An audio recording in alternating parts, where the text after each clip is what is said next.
Our grapes arrive in neatly packed in lugs, so we had hundreds of lugs of grapes, each lug holding about 40 pounds. So we got through the first 3 lugs, and the crusher quit. No.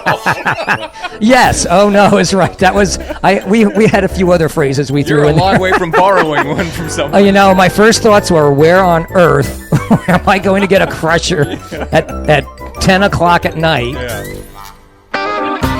This is Bob Duchesne's Wild Maine. And over the last few years, we've hit the trail a lot. We've visited the Appalachian Trail, the Northern Forest Canoe Trail, the Thoreau-Wabanaki Canoe Trail, Maine Hudson Trails, but we've never hit this trail before. A completely different kind of trail, the Maine Wine Trail. That's right, wine. There are more winemakers and distilleries in this state than most people realize. There's even a Maine Winery Guild. These guys have banded together to create a Maine Wine Trail. And there's even an added incentive to visit some of them, a Maine Wine Trail passport. Visit, get stamped, get free stuff. We'll visit 2 of them today, and just to show you how widespread they are, I'll hit one in Knox County, then head all the way up the coast into Washington County and hit another one. Come along for the ride and bring a corkscrew. Today we're on the Maine Wine Trail. Bob Duchesne's Wild Maine is brought to you by Hammond Lumber, Doors Equipment, Napa Auto Parts, EBS, and Supercuts in Bangor, Brewer, and Old Town. This is when I'm glad I keep a DeLorme's Atlas in the car. Sweetgrass Winery and Distillery is not far off the main road, Route 17 in Union, about a half an hour west of Rockland. It's on Carroll Road, which is just a typically scenic back road in this part of the state. I've never been here before, and I really don't know what to expect, but the owner is Keith Bodine, and he's president of the Maine Winery Guild, so it seems like a good first stop in the Maine Wine Trail. Keith, welcome to Bob Duchesne's Wild Maine. Thanks, Bob. Good to see you. I'm happy to be here. I had to find my way here because Sweetgrass Winery and Distillery is a little bit hidden in Union. Well, we are tucked up in the northwest corner. One of the reasons for doing the show today is because it's essentially an extended harvest season, and I'm always interested in what Maine is doing outdoors when it comes to agriculture and adventure, and especially the special kinds of agriculture. It really is. You know, here at Sweetgrass, we use blueberries, cranberries, apples, all grown here in Maine. Yeah. Besides that, we've been making whiskey from Maine-grown barley. So it's, you know, we use about 35 tons a year of Maine produce. Well, when I looked at your website, I looked at your product list, and it was rather extensive. It seems like Sweetgrass, in particular, of all the wineries and distilleries in Maine, has really covered an awful lot more products than most. You seem to specialize in a whole lot of things. Is that good or bad? Yes. Yes.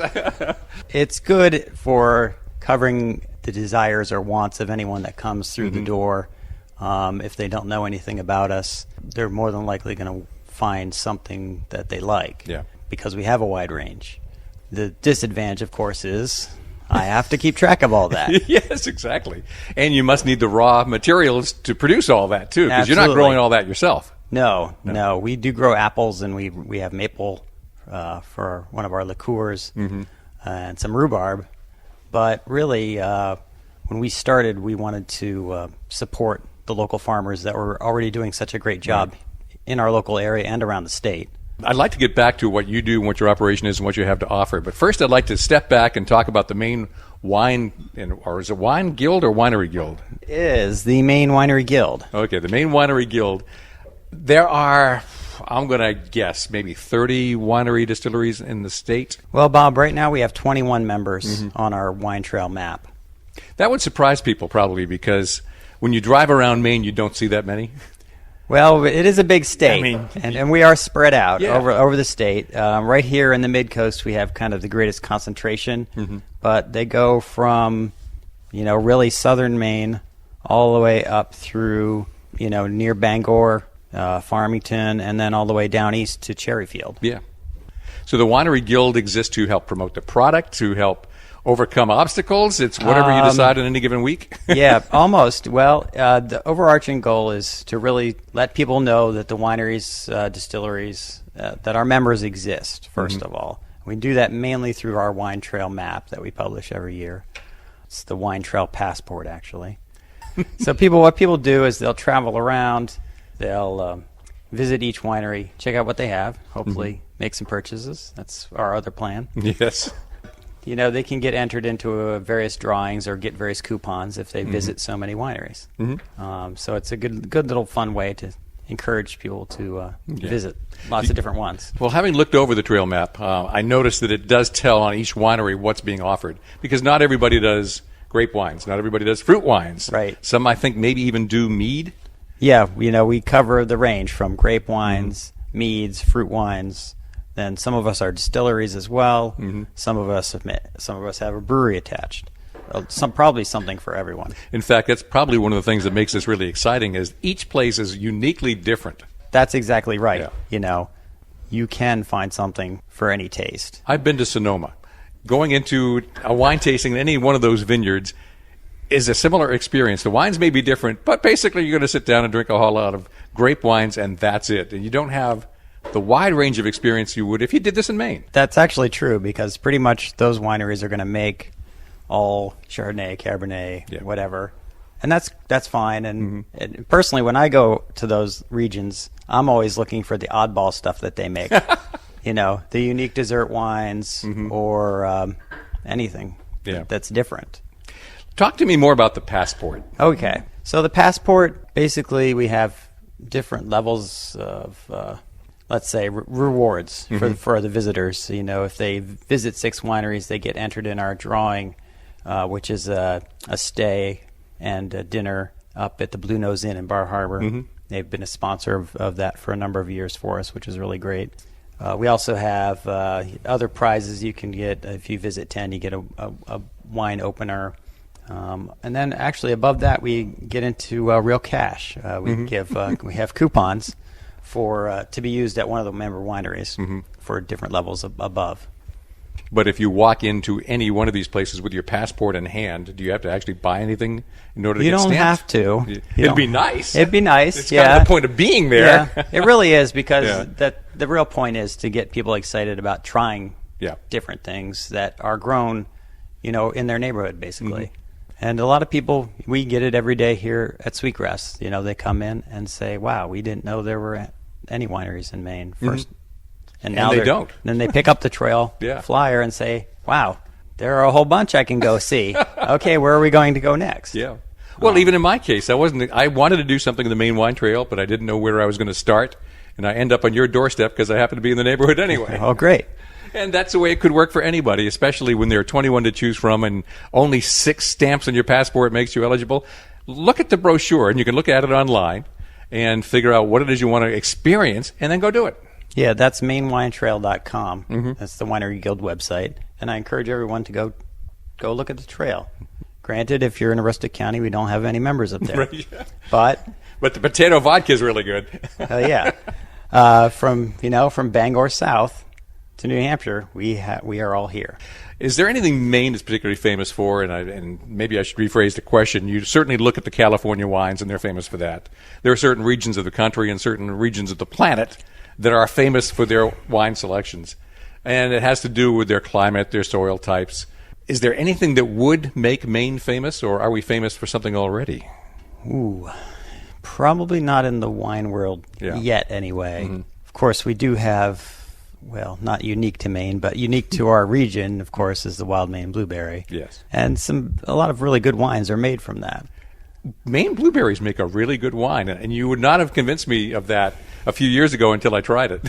They do. A lot of people come into it thinking that the blueberry wines are all going to be sweet, which is a common misperception with actually any of the fruit wines. And some are sweet, but they run the range from a nice dry red wine to a sweeter style. The climate of Maine is difficult for grapes. There are some people successfully growing grapes, but we're definitely on the edge of grape growing. My guest is Keith Bodine at Sweetgrass Winery and Distillery in Union. Keith is president of the Maine Winery Guild, and this is my first stop on the Maine Wine Trail. When you explore Maine wine, you have to be open to wines made from more than just grapes. A lot of us are just very grape-centric and don't get creative enough with how well Maine wines pair up with other Maine foods. We'll get into that in a moment. This is Bob Duchesne's Wild Maine on Sports Radio 92.9, The Ticket. This is Bob Duchesne's Wild Maine on Sports Radio 92.9, The Ticket. I'm at Sweetgrass Winery and Distillery in Union, my first stop on the Maine Wine Trail. Maine doesn't have a lot of grapes, but we have some, and we have Maine wild blueberries, and we have cranberries, and we have apples and some pears. Many of the wines made from fruit pair up very nicely with Maine's wild game, not to mention our traditional meats and dishes. Keith Bodine, why is that? Yeah, a lot of the fruit wines have higher acidity, so they pair very nicely with like chicken or turkey, for example. Even salads, which are traditionally hard to pair with because of the typically vinegar salad dressing. We have wines that will pair nicely with that. Cranberry, it seems cranberry to me, does. would pair it very does, well. actually. Yeah, cranberry is one of our most popular wines here, and that does all that. Yeah, and I'm not surprised at that because cranberry also makes really good wine. Yeah. Are you near cranberries, or do you have to import this from some distance in Maine? Ours come from Columbia Falls. Yeah. So you actually have to get your fruit from all over the state? Well, a little bit. A little bit. You know, cranberries compared to blueberries certainly are not very widely planted. Yeah. They're kind of spread out. There's some bigger and some smaller operations up in Washington County. There's some, I think, closer to here, but most of the small ones seem to be selling fresh to grocery stores or so forth and so forth. Certainly in the Union area, you got plenty of blueberries. In this And we vicinity. have plenty of blueberries. Yeah, And you got plenty of apples. I've been working with the same blueberry grower for probably 8 years. Yeah. So you do grow your own apples here. We do grow some. We do grow some of our apples. We also proud to say we get some from Hope Orchards over in Hope. Now, you would make a decision to make apple brandy versus an apple wine. Is that because it just works better in brandy, or how's that? So apple wine has proven to be one of our a good wine for us. But apple brandy is a real traditional product that a small segment of the population likes. It's not up there with coffee brandy, but it's pretty No, close. not at all. Not at all. This in this case, this is real brandy. It's not sweet. It's aged in oak. You have the apple flavors, but it's also, the brandy flavor as well, and the barrel. Some of the spirits are more powerful than regular wines, which tend to be 13 up to 15. Yeah. So the basic way to think about it is generally you have 3 levels. There's the wine level, which is 10 to maybe 15 is on the high 15's side. high. Yeah. 14 and a half. Yeah. Then there's the kind of port and liqueur level, which is maybe 18 up to 24% alcohol. And then the spirits, so it's kind of doubling almost each time. Then spirits are really anywhere from 40 on up. We have like one of our members is Tree Spirits up in Oakland. They make an absinthe, and I think that's maybe close to 60% alcohol. When people find their way to you, what experience are they going to have? Because finding their way here is the first part of the problem. Well, some people think it's a problem. Some people think it's an opportunity. Yes. Some people have a spirit of adventure, and they like to, come see what's down this back road, and usually, and they're pleasantly surprised when they get here because you're coming up through the woods, and then you get to our facility, and then you can see The vista. Which goes for miles. We offer tastings, of course. People come on in. They get to, right now, they get to choose, I think, 5 items off the menu to try. There's a nominal fee. And they keep the glass to go home with them. We have several wines to try, dessert wines and liqueurs. And then they can also try the spirits as well. Well, when I look down at what's on your bulletin board over there, blueberry... We have blue Cabernet. What is blue Cabernet?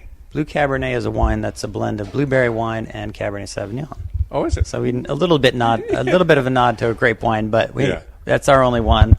Beaujolais. We have Blue Gelée, which is a blueberry Blue wine. It's Beaujolais. Yep, exactly. That's right. I better put my glasses on. We have cranberry apple. We also make a sparkling version of cranberry apple. We have 2 port-style dessert wines, which is our cranberry and blueberry smash. We make a rhubarb liqueur. We make a maple liqueur. We make a couple odd things with cocktail bitters, vermouth, and we also make vanilla extract for baking. Now, really, Bob, we're most famous for our Back River gin. It's rated as one of the best gins in the world, actually. Rated by whom? Let's I have see. no idea who rates these things. So last year, it was the number one gin in the top 50 gins in the world competition. Really? Yeah, really. That should be making you rich and famous. Is it? A little famous. Yeah, not so rich. Not so rich. Yeah. Not yet, anyway. It's been named as one of the top 50 spirits in the world by Wine Enthusiast magazine, which is quite a big magazine. Yeah. And it's, won quite a number of other accolades over the years. And you also have other gins Yeah, and rum. we make You have a rum, too? Yeah, we make a Okay. cranberry-infused gin. We have our Three Crow rum, which is quite popular and usually sells out. And then we have apple brandy, which we kind of talked about earlier. In fact, which of your products sells out first in the year? Rum often sells out, Yeah. and then our maple liqueur is kind of and our rhubarb liqueur. They're both kind of seasonal products. Yeah. So we try and have those certain times of the year. All right, is your showroom here in Union open year-round? Oh, good point. We are open Mother's Day through the end of December every day. Yeah. Now- So right through Yeah. the Christmas buying season, Yes, shall we say? yes. And that means every day. Yeah. Sundays, yes. Mondays, yes. So you're Every tethered day. here. Yeah. We also have a tasting room in Portland. Yeah, which is open year-round. It is open year-round, not every day necessarily. Yeah, okay. Oh. Where is it in Portland? Because I don't know. We're on 4th Street in the Old Port. Okay. Yeah. And that's one thing I wanted to mention about the Wine Trail. We're a diverse group, and there are a lot of wineries, and I encourage everyone to not only get the Wine Trail, but then contact the winery that you're thinking about going to, or the ones you're thinking about going to ahead of time, just to make sure they're open on Yeah. that given day. Some are many of us are seasonal, like I just said. We are really. Really small family businesses. For the They most they part. are all small family businesses, basically. And, So how did your family get into this? it's my fault. Yeah, isn't it always? Pretty much. Many, many years ago, I had another career, and I decided that I needed to do something different. And so I went to school and got a master's degree in winemaking. No kidding. Where'd you go to school for that? University of California at Davis. So, Did you have roots in this area? not exactly. So how did you end up in Union, Maine, Well- on a farm like this? Funny what the internet can bring. So my wife's family is from Boothbay and from Holton, and so of course I think she had brought me to Maine probably in around 1985 or so, and we were married down in Boothbay Harbor. At any rate, that first time I ever came to Maine, we actually came to the Union Fair. Aha! Yeah. So, and when we were looking for a place to open we knew we wanted to be in Maine when we opened our winery and distillery. So which came first, this property or the desire to Oh start no, a winery? So we knew you were looking for a yeah. place. I've been in it now 23 years, Yeah. and so in 2000, well, really a long time ago, we knew we wanted to have our own place, and then eventually we settled that we knew that we wanted it to be in Maine, and then finally 2005, 2004, 2005, we moved here in 2005. I have to admit, whenever we came to Maine, we often stayed in the Boothbay area, which is a great area, but in the wintertime it's rather dead. Yes, it is. Unlike Union. Well, you'd be surprised. Yeah, the I whole agree. Rockland, Rockport, Camden, Yeah. and out this way, this is all year-round people. There's not a lot of there are summer homes on the lakes, but there's a lot going on. Well, they don't roll up the streets because there are no No. streets. It's just roads, roads and corners. Yes. Keith Bodine is my guest. We're at Sweetgrass Winery and Distillery in Union. This is my first stop on the Maine Wine Trail. In a few minutes, I'll be making my second stop, far, far from here, at a different winery up in Cherryfield. We grow a lot of fruit in the state. Some of it turns into wine, and you can find out all about it online, of course. I'll get you the web address next, and I'll get my passport stamped. This is Bob Duchesne's Wild Maine on Sports Radio 92.9, The Ticket.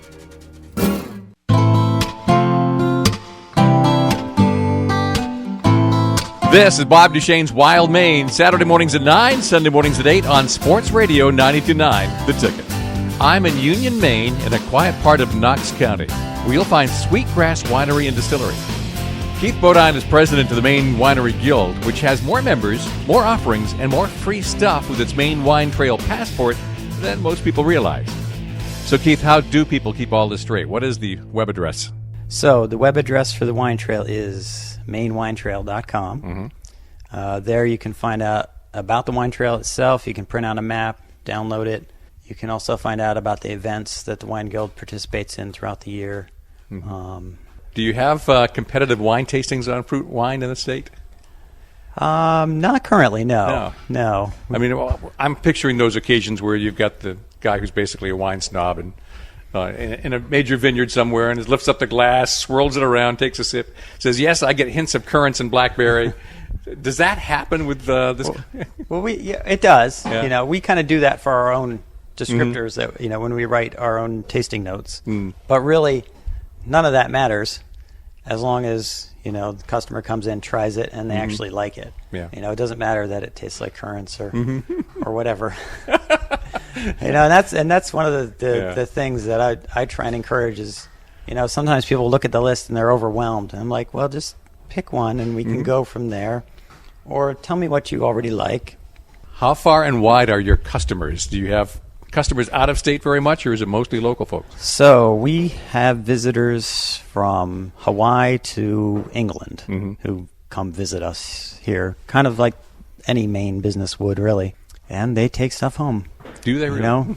My English customers almost always walk out with gin. Is that right? Yeah. And that would be the Back River gin? Yes. In fact, do they taste it and say, "Oh, this is better than any gin we have back home"? They like it. Yeah. They do. I've actually been invited, and I haven't gotten to go yet, to go give a gin talk in London, but I haven't fully arranged it. So. Yeah. Would you do that during your off season? And for that matter, what is your off season like? Our off season after you've closed up this shop here. Yeah, after we've closed December. here in Union, we have kind of an off season, but mainly all winter we're working. We're distilling a lot.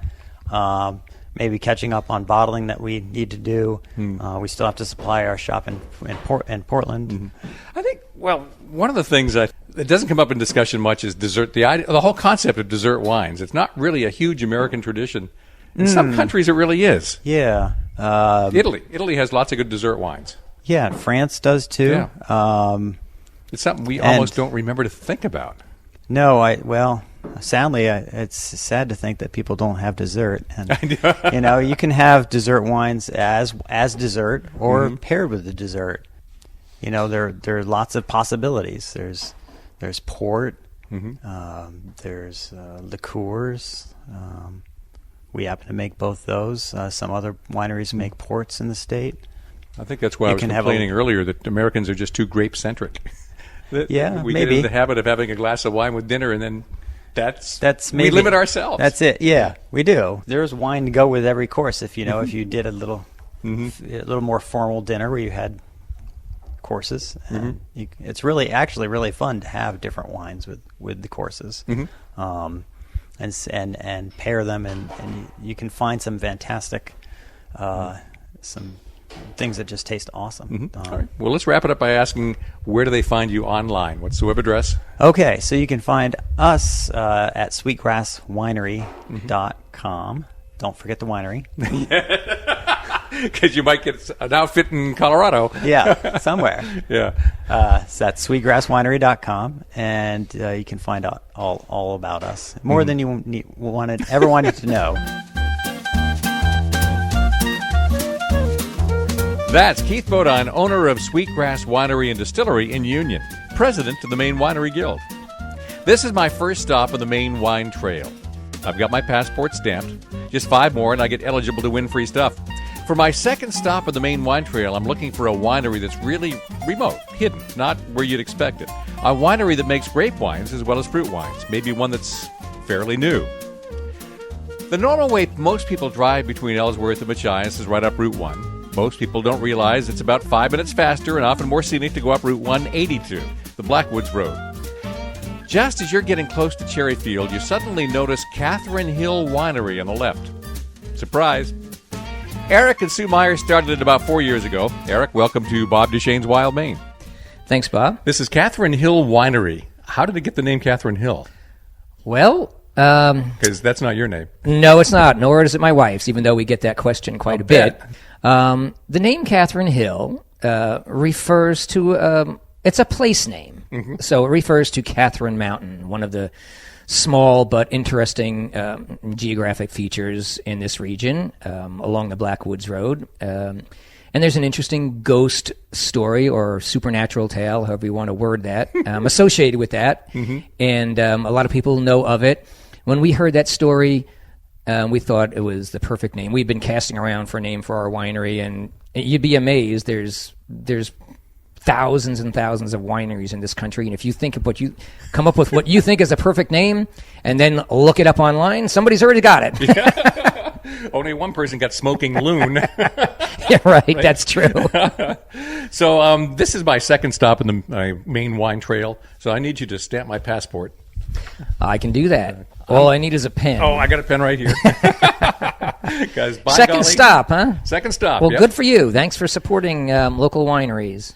Well, I think it's a great idea. And as I commented earlier when I spoke to the folks over at Sweetgrass down in Union, when you do the wineries tours in Napa Valley or Sonoma, the wines may taste a little different, but the experience is all pretty much the same no matter where you go. You do that in Maine, and every one of these wineries is uniquely different and strangely located.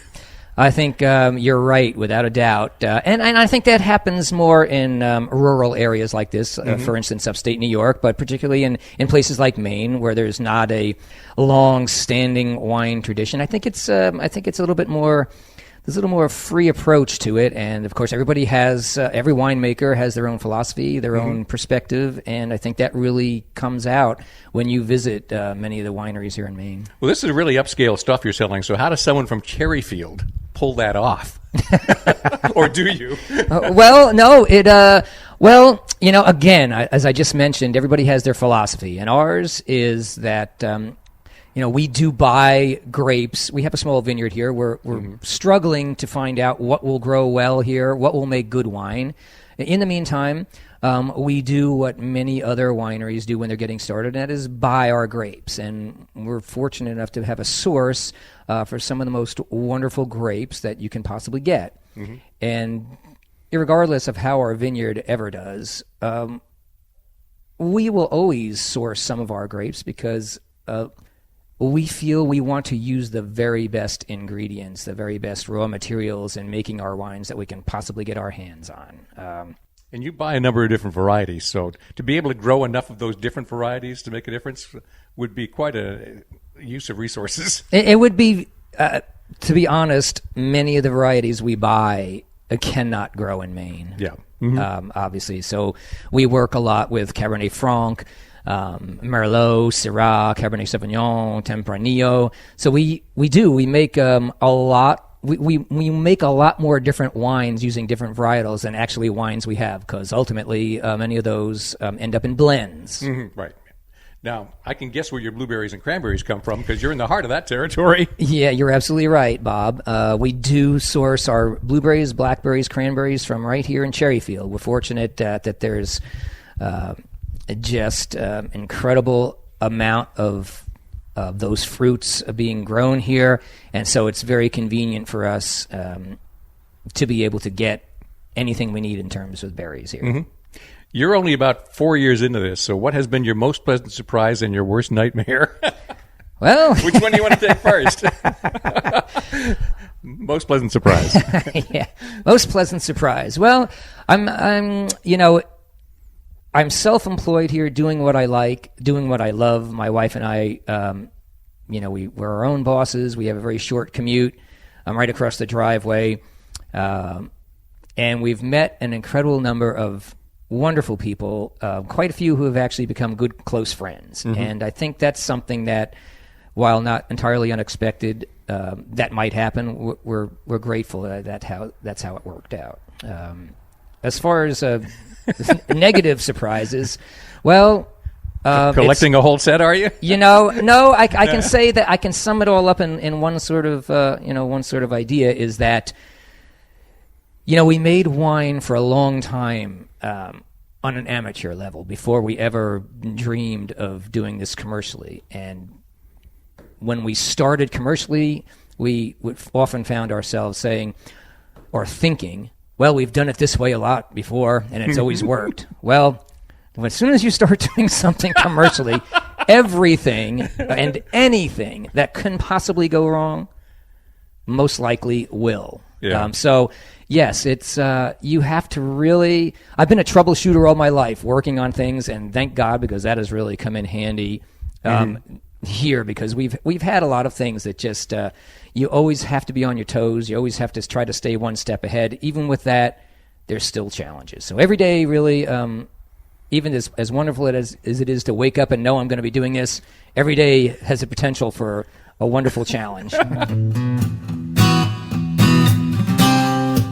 Eric Meyer owns and operates Catherine Hill Winery in Cherryfield, along with his wife, Sue. This is my second stop on the Maine Wine Trail. There are 21 wineries in Maine that are members of the Maine Winery Guild. You can go online at mainewinetrail.com, learn about it, download a trail map and passport, and then visit wineries, getting your passport stamped as you go. In a moment, I'll be asking Eric if he started making wine professionally because he had bad wine elsewhere.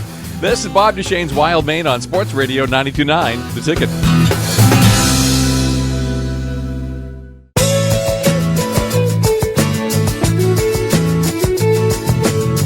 This is Sports Radio 92.9 The Ticket with Bob Duchesne's Wild Maine. We're on the Maine Wine Trail. This stop is in Cherryfield at Catherine Hill Winery, where so far Eric Meyer has been handling all of my most embarrassing questions, like this next one. Eric, before you get into the business of winemaking, did you ever go to another winery, try their stuff, and say to yourself, I could do better than this? Well, I'm not... we had a plan. So we were from the Hudson Valley of New York, and which itself has a pretty strong legacy of winemaking. And we'd been to the Finger Lakes, we'd been to Long Island, we've been to the Hudson Valley, tasting wines, and some very wonderful wines being made there. And we just felt that we definitely felt we could duplicate that. And fortunately, my wife and I both have, a real love for wines, all types of wines. Not, some people, we get it in the winery all the time. I ask, well, what type of wine do you like? Well, they only like a single type of wine. Yeah. They're not, and so for those people, there's an opportunity to help them experience more. However, for us, we liked all kinds of wines: white wines, dark red wines, bold, lighter wines, sweet wines. So we liked all kinds of wines. So I think that was a real help. Because we're not pigeonholed into trying to create just the wines we like. Well, not only do you like a lot of wines, but you make a lot of wines. We do. You're over, how many now? We're up to 15 now? Well, I think we have a little over 15. We have, and we have a couple that come and go, and we may resurrect those as time goes on. But, yes, we make only about 500 cases of wine altogether every year. And so for many of our reds, that means, one barrel full of that particular blend. So 25 or 30 cases. If we make 2 barrels, we might get 40 cases. But usually we're working with numbers of anywhere from, 20 to maybe 65 cases of each particular wine that we make. So we have a great variety, but it takes a lot to really come up with and have that many wines. Well, and equipment is expensive, too. I mean, you've got the barrels, did you ever have to stomp the grapes with your feet before you could afford to get a press? Well, we came close. Did you? When I spoke earlier about the challenges and things going wrong, the very first year here we opened, we had our grapes arrived. We had literally tons of grapes sitting in our crush area waiting to be crushed, and just finished unloading them, and I think it was probably 8 o'clock at night, and we said, okay, we got to start crushing these grapes right now. So we had bought a brand new motorized crusher, and I think our grapes arrive in neatly packed in lugs, so we had hundreds of lugs of grapes, each lug holding about 40 pounds. So we got through the first 3 lugs, and the crusher quit. Oh, no.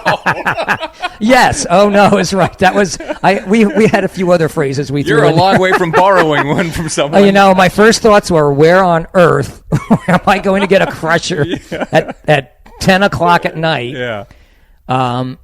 Well, talk about troubleshooting. We tried to do everything we could to get that motor running again. It would not run. So we had to rig up, believe it or not, on the flywheel of the crusher. We had to rig up a vice grip, which doesn't translate to a nice, smooth circular motion. It's more of a and my son and I were crushing grapes like that for 2 days. And believe me, talk about things going wrong. Oh, wow. Well, I noticed on your website, for instance, you say you have a gentle press of the blueberries. Is there ever an aggressive kick it in the ass press? Or is that the way you normally do it? No. And by gentle pressing, we refer to, many presses, and many times people use a press, and they'll put their fruit in there, and they'll apply the pressure to press the juice out from the skins, separate that last bit of juice, and then they'll continually they'll release the pressure. Then they'll keep breaking up that mass of grape or blueberry skins and keep trying to extract more and more. But the problem is, in my mind, not a problem, but again, everybody has their own philosophy. But in my mind, by doing that, by trying to extract every last drop, you're really getting a lot of the tannic component. My guess, yeah. And to me, that makes the wine a little bit harsher. And so we go for a gentle press. So we press one time, and we use a bladder press, a water press, which is much gentler than a mechanical wooden basket press, say, for instance, because that you're actually using physical force to tighten down a large screw that compresses the skins. This uses a rubber bladder operated by a garden hose, so whatever your water pressure is, this just gently pushes that wet must against the sides of the press to get the remaining juice out. So it's a fairly gentle process.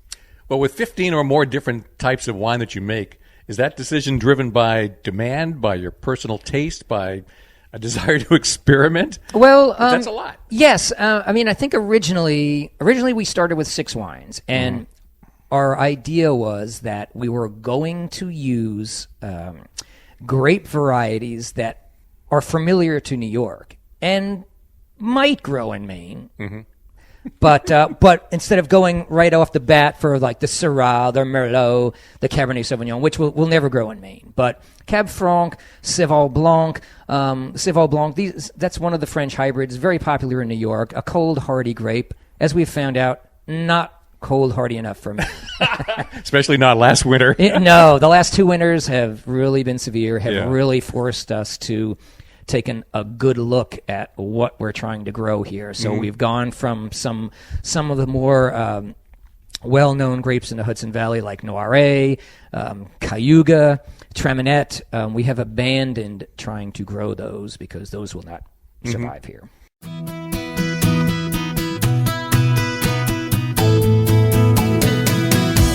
In a way, it's ironic that of all the wineries in Maine, Catherine Hill Winery in Cherryfield is closest to the biggest supplies of blueberries and cranberries in the state, and yet Eric and Sue Myers are dedicated to good winemaking with those fruits and grapes. Which leads me to my next truly embarrassing question about how often wines don't turn out the way they wanted them to. This is Bob Duchesne's Wild Maine. We continue in a moment on Sports Radio 92.9 The Ticket.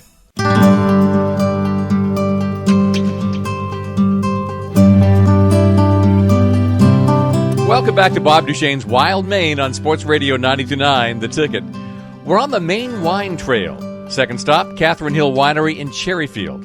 Eric Meyer is my guest, and this is one of those questions I almost don't dare to ask, but have you ever opened up one of your barrels after all that work and expense, taken a taste, and said to yourself, I wouldn't clean my paintbrushes with this stuff? Well, fortunately, with the reds, we have not had that difficulty, but I would be lying if I were to tell you that every single batch that we ever crank out turns out perfect. We've had a couple over the years here where, for whatever reason, something went haywire, and we did everything in our power. But to be honest, Bob, it's difficult enough when you're in the tasting room and let's face it, I'm a salesman. Mm-hmm. At the end of the day, I'm a salesman. I'm trying to sell something that I put my heart and soul into, and there's a certain amount of skepticism on the other side of the bar, and that's what I've got to overcome. So believe me when I tell you this, that if I had any inkling that I didn't think my wine was good, I wouldn't be able to sell it to somebody. Yeah. But I believe in it, and so I hate to say it, the wines that didn't turn out good, well, I won't tell you what happened to those. Well, with only 500 cases, that's pretty limited supply, and your prices are comparatively higher than an Almaden or Gallo or something like that. So who is your market? We hope that our market is going to be people who appreciate something well-made, handmade, small batch, with, in my opinion, lots of flavor, lots of character. We can't compete, obviously, with grocery store wines. Those, for the most part, any wine in a grocery store is an industrial made wine. So everything is mechanized. Everything is done on the scale of hundreds of thousands of gallons of wine. Mixed up in a cement mixer. Yeah, absolutely. And, and I don't want to say anything negative against those wines. They're wonderful wines. They're perfect wines. They have their place. But I think our wines can offer more. And unfortunately, when things are made on a small scale, such as our wines, they just cost more. Well, at least maybe you're in the head of a curve, because Maine is a little bit different. Craft beer right now has really taken off in the state. So there's clearly a fairly substantial part of our population that appreciates quality. I would have to agree with you 100%. Quality is a very interesting concept. I think that's in a lot of ways that the concept of quality has been something that a lot of people have just left behind, because our society has become so focused on homogenized, mass-produced, food and beverages and experiences. So I think quality, genuine quality, is something that I myself have always appreciated. I've always had a philosophy: if I want to buy something, I buy the best I can afford, and then later I buy the next grade better. So I think with our wines, one crucial difference is, and I personally believe that in wines, I'm not going to say all more expensive wines are better, just as much as I won't say that cheaper wines are never good.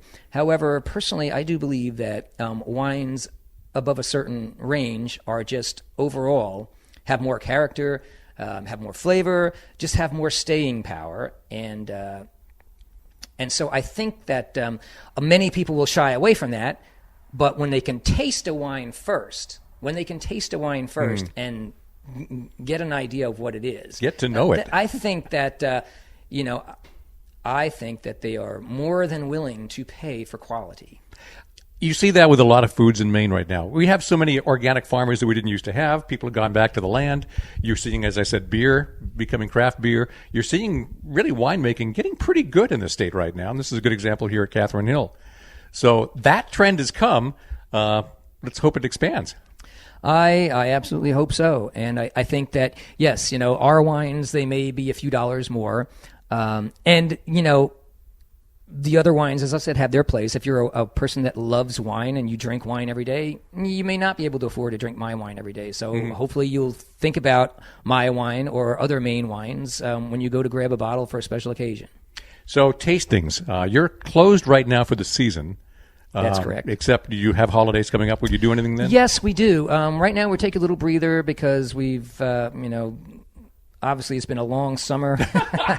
Winemaking, we're not like some other businesses. We're not like a Lobster Pound or some of the other food places that October comes, we close down, and we go to Florida for the winter. No. Yeah. Right now, we start in another week or so. We're going to be starting to make wine in earnest. So we'll be making wine and taking care of wine-related duties until January 1st. After that, it's going to be a little quiet here. We'll continue to top barrels and just keep our eye on things. But come March, we'll be getting ready to start filtering and bottling. So really, we don't have a lot of downtime. And then once the wine's bottled, the season starts and we do it all over again. So tastings, where and when, if somebody wants to go sample Catherine Hill Winery? Beginning in the next couple of weeks, the week before Thanksgiving, we usually open up again on weekends, Friday, Saturday, and Sunday type of deal, and people can come down and we'll have some wines open. If there's anything particularly that you'd like to pick up for the holidays, we'll be here. We'll be at the Maine Harvest Festival in November, which is always a big event. I don't miss it. I'm always there. We'll be sampling wines there. I think, from what I understand, they have plans to develop the wine, beer, and spirits portion and to take it to a next level. I don't know if that will happen this year, but that's an exciting thing to think about. And, of course, we will have our wines in a few places. So if you can't get here, you can always pick up some of our wines at Bangor Wine and Cheese, for example, or at some of the local markets here in Washington County. It's probably a surprise to anybody who's taking the back way up to Machias from Ellsworth when they go Route 182. and they're almost in a cherry field, and there's a winery, for God's sakes, there on the left side of the road. Yeah, I would have to imagine that driving along and nothing but trees right up to the edge of the road. Then all of a sudden, it opens up, and then there's a barn with some orange and purple doors, and there's some vines growing.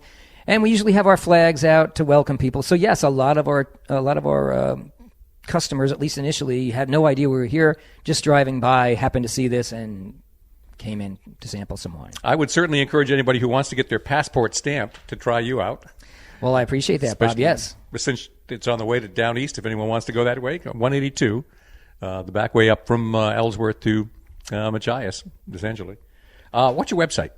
Our website is easy to remember, www.catherinehillwinery.com. And that's Eric Meyer of Catherine Hill Winery in Cherryfield.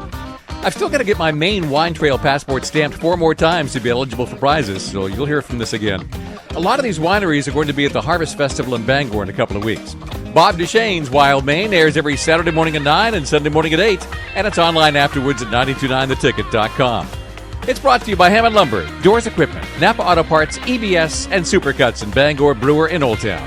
This is Sports Radio 92.9 Ticket.